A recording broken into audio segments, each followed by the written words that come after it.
بغیر وضو کے آیت الکرسی آیت کریمہ چارکل یا وظائف پڑھنے والے پہلے حضرت محمد صلی اللہ علیہ وآلہ وسلم کا یہ فرمان ضرور سن لیں۔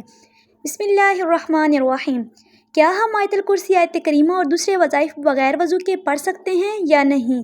آج کی اس ویڈیو میں تمام معلومات فراہم کی جائیں گی، لیکن پہلے یہ جان لیجئے کہ اگر آیت الکرسی کو باوضو تلاوت کریں تو اللہ تبارک تعالیٰ پڑھنے والوں کو 40 سال کی عبادت کا ثواب عطا فرماتا ہے، 40 درجات بلند کرتا ہے۔ اگر آیت الکرسی کو پڑھ کر مرحوم کو ہدیہ کر دیا جائے تو اللہ تعالیٰ فرشتوں کو حکم دیتا ہے کہ اس کے لیے قیامت تک تسبیح کریں، 60 انبیاء کا ثواب عطا کرتا ہے۔ اس کی قبر میں 40 شمع داخل کرتے ہیں جس کا نور مشرق سے مغرب تک پھیل جاتا ہے۔ اس نور سے اس کی قبر وسیع ہو جاتی ہے۔ ٹانگوں میں درد کے لیے آیت الکرسی پڑھ کر اپنی ٹانگوں پر مسح کریں، اس سے چلتے وقت درد نہیں ہوگا۔ آنکھوں کی نظر کم نہ ہونے کے لیے 70 مرتبہ آیت الکرسی پڑھیں۔ دشمن سے امن و سلامتی کے لیے مٹی پر 41 مرتبہ آیت الکرسی پڑھیں اور مٹی دشمن کے سامنے ڈال دیں، اس کے شر سے سلامتی ہوگی۔ مرحوم کی قبر پر 7 مرتبہ آیت الکرسی پڑھیں، اللہ تبارک تعالیٰ قبر پر رحمتیں نازل کرے گا۔ اگر جیل سے رہائی کے لیے 1000 مرتبہ آیت الکرسی پڑھیں۔ مریض کی شفا یابی کے لیے 3 دن لگاتار 101 مرتبہ آیت الکرسی پڑھیں۔ سر درد کے لیے 7 مرتبہ آیت الکرسی پڑھیں۔ لوگوں کے دلوں میں اچھی نیت سے محبت پیدا کرنے کے لیے 41 مرتبہ پانی پر آیت الکرسی پڑھ کر دم کریں اور پانی پلا دیں۔ لوگوں میں صلح کرانے کے لیے جامع مسجد کے راستے کی مٹی پر آیت الکرسی پڑھیں اور جن لوگوں کے درمیان صلح کروانی ہو ان کے سامنے پھینک دیں۔ کام میں آسانی پیدا کرنے کے لیے سورہ الم نشرح اور آیت الکرسی 10 مرتبہ پڑھیں۔ بچوں کو بلاؤں سے سلامتی کے لیے 40 مرتبہ آیت الکرسی پڑھیں اور پھر لگ کر بچوں کے گلے میں ڈال دیں۔ ناظرین، آیت الکرسی پڑھنے کے فضائل تو بہت زیادہ ہیں اور یہاں پر ہم اس کے چند خاص ذکر پر ہی اکتفا کرتے ہیں۔ ہر روز صبح شام پڑھنا چور ڈاکو سے تحفظ کا ذریعہ ہے۔ ہر فرض نماز کے بعد پڑھنا رزق میں فراوانی کا باعث ہے۔ اگر اس کو لکھ کر کھیت میں دفن کر دیا جائے تو وہ چوری اور نقصان سے بچ جائے گا اور اس میں برکت ہوگی۔ ہر روز فرض نماز کے بعد اس کا پڑھنا سانپ، بچھو اور جنوں انس کے شر سے بچاؤ کا سبب ہے۔ اگر اسے لکھ کر دکان میں رکھا جائے تو اس میں خیر و برکت ہوگی۔ ہر شخص کو سوتے وقت اس کا پڑھنا حفاظت کا باعث ہے۔ نبی کریم صلی اللہ علیہ وآلہ وسلم سے منسوب ایک روایت میں ہے کہ جو شخص فرض نماز کے بعد آیت الکرسی کی تلاوت کرے گا، اللہ اس پر نگاہ رحمت کرے گا اور آسمان سے ایک فرشتہ بھیجے گا جو ان کی نگہبانی کرے گا۔ دوسری جگہ وارد ہوا ہے کہ جو آیت الکرسی پڑھے گا وہ اس شخص کی طرح ہوگا جس نے پیغمبروں کے ساتھ رہ کر جہاد کیا ہو اور شہید ہوا ہو۔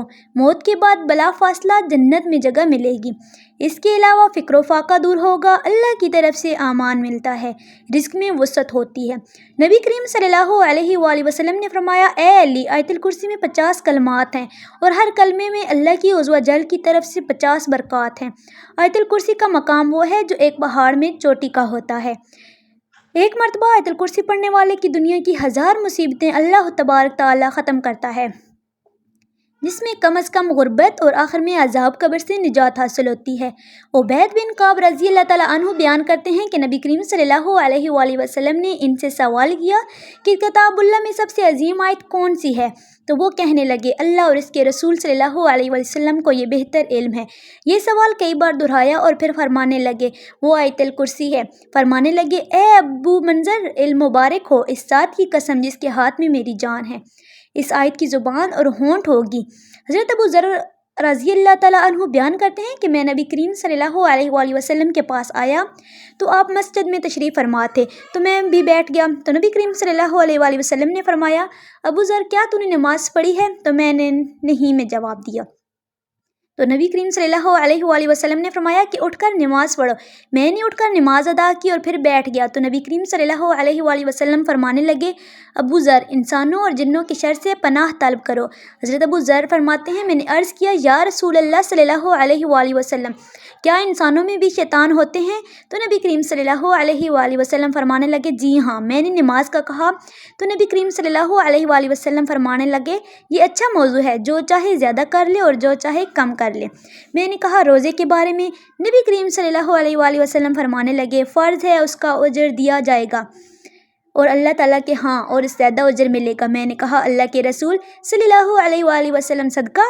تو آپ نے فرمایا اس کا اجر ڈبل ہے، بلکہ ڈبل سے بھی زیادہ ہوتا ہے۔ اے اللہ کے رسول صلی اللہ علیہ وآلہ وسلم، سب سے پہلا نبی کون تھا؟ آپ صلی اللہ علیہ وآلہ وسلم نے فرمایا حضرت آدم علیہ السلام۔ میں نے کہا اللہ کے رسول کیا وہ نبی تھے؟ نبی صلی اللہ علیہ وآلہ وسلم نے فرمایا کہ وہ نبی مکرم تھے۔ میں نے کہا اے اللہ کے رسول صلی اللہ علیہ وآلہ وسلم، رسولوں کی تعداد کیا ہے؟ فرمانے لگے 310 سے کچھ زیادہ۔ ایک جم غفیر تھا، ایک مرتبہ یہ فرمایا کہ 315۔ میں نے کہا اللہ کے رسول صلی اللہ علیہ وآلہ وسلم، آپ پر جو نازل کیا گیا ہے اس میں سب سے عظیم کیا ہے؟ فرمایا آیت الکرسی۔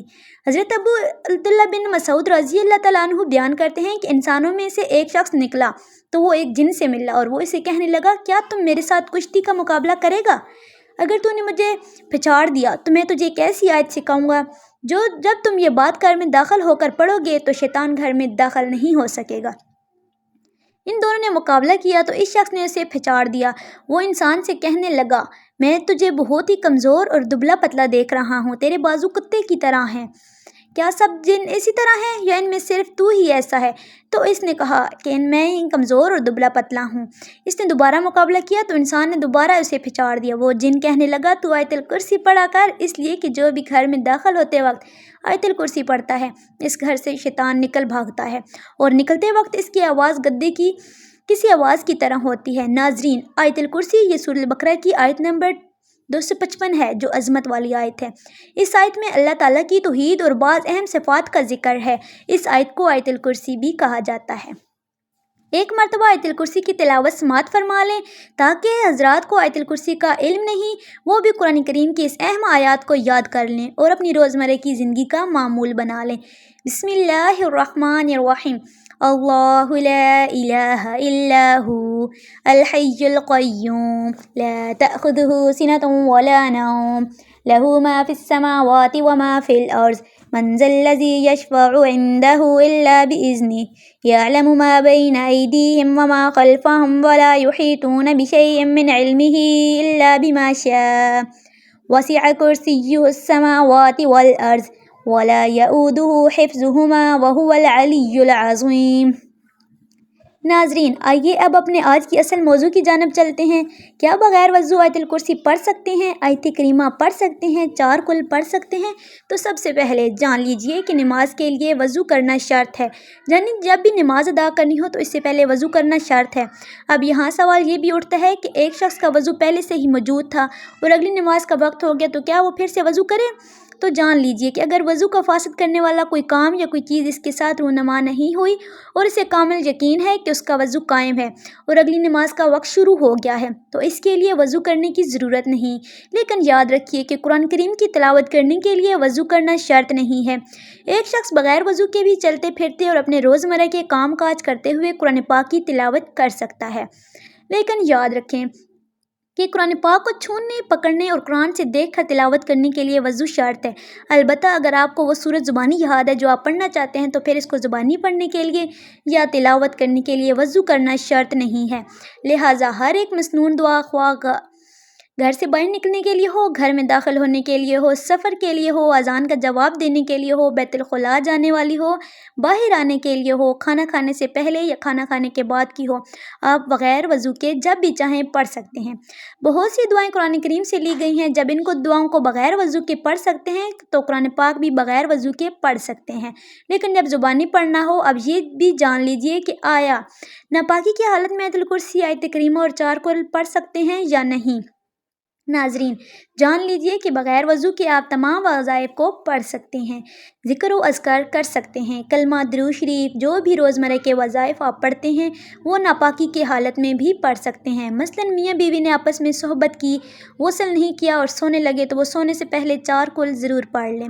اسی طرح اگر عورت حالت حیض میں ہے اور ذکر و اذکار کرنا چاہتی ہے، مثلاً 4 کل یا درود پاک یا کوئی دیگر وظائف پڑھنا چاہتی ہے تو بغیر کسی تردد اور پورے اطمینان کے ساتھ پڑھ سکتی ہے۔ اب یہاں جو مسئلہ قابل ذکر ہے انتہائی غور سے جان لیجئے اور سن لیجئے کہ ناپاکی کی حالت میں عورت اور مرد قرآن کریم کی تلاوت نہیں کر سکتے، لیکن قرآن کی کوئی بھی سورت یا سورہ جن کا ذکر و اذکار کے طور پر پڑھ سکتے ہیں یا وظیفے کے طور پر پڑھ سکتے ہیں، ان کو زبانی پڑھ سکتے ہیں۔ لیکن قرآن کی کوئی بھی صورت تلاوت کی نیت سے ہرگز نہیں پڑھ سکتے۔ اب یہاں ناپاکی کی کچھ اقسام بھی بیان کرتے چلیں کہ اگر حالت جنابت میں یا حالت حیض و نفاس میں، یا خواتین کے کپڑے خراب ہیں، بچوں کے پیشاب یا پخانہ کر دینے کی وجہ سے ناپاک ہو چکے ہیں، یا مرد حضرات جو باہر کام کرنے کے لیے گئے، باہر کیچڑ یا گٹر کا پانی وغیرہ ان کے کپڑوں پر لگ جاتا ہے، تو یہ تمام حالت ناپاکی کی حالتیں ہیں۔ ان تمام حالتوں میں آپ زبان سے اذکار اور دیگر مسنون دعائیں روزمرہ کے معاملات میں جو پڑھی جاتی ہیں، ان کو بے فکر اور بلا تردد پڑھ سکتے ہیں، ہرگز کوئی بات نہیں۔ آپ لوگ یہ پوچھیں کہ اگر ناپاکی کی حالت میں ذکر و اذکار کر سکتے ہیں اور بغیر وضو کے بھی کر سکتے ہیں تو پھر دونوں میں فرق کیا ہے؟ تو ناظرین، فرق یہ ہے کہ بغیر وضو کے آپ قرآن پاک کو چھوئے بغیر قرآن کی صورتوں کی تلاوت بھی کر سکتے ہیں، جبکہ ناپاکی کی حالت میں اگر آپ ذکر و اذکار اور وظائف کی نیت سے قرآن کی صورتیں پڑھ سکتے ہیں، لیکن تلاوت کی نیت سے قرآن کی صورت زبانی بھی نہیں پڑھ سکتے۔ آخر میں بتاتے چلیں کہ اگرچہ باوضو بغیر وضو کے آیت الکرسی، آیت کریمہ، چاروں کل اور دیگر صورتیں پڑھ سکتے ہیں اور قرآن کریم کو ہاتھ لگائے بغیر تلاوت قرآن بھی کر سکتے ہیں، آپ کو ان کا اجر و ثواب بھی ملے گا، لیکن اگر یہ عمل آپ باوضو ہو کر کریں گے تو اس کی فضیلت اور اس کا درجہ بغیر وضو والے اعمال سے بلند و برتر ہوگا۔ لیکن کوشش کیجیے کہ جب بھی قرآن کریم کی تلاوت کرنی ہو تو باوضو ہو کر ہی کریں، کیونکہ باوضو رہنا بذات خود ایک عبادت ہے، اور اس حالت میں جو بھی عبادت کی جائے اس کا اجر و ثواب بھی بڑھ جاتا ہے۔ ناظرین، اللہ تعالیٰ سے دعا ہے کہ اللہ تعالیٰ ہمیں روزانہ قرآن مجید پڑھنے، نماز پڑھنے اور ذکر و اذکار کرنے کی توفیق عطا فرمائے اور ہمارا خاتمہ ایمان پر فرمائے، آمین یا رب العالمین۔ السلام علیکم ورحمۃ اللہ وبرکاتہ۔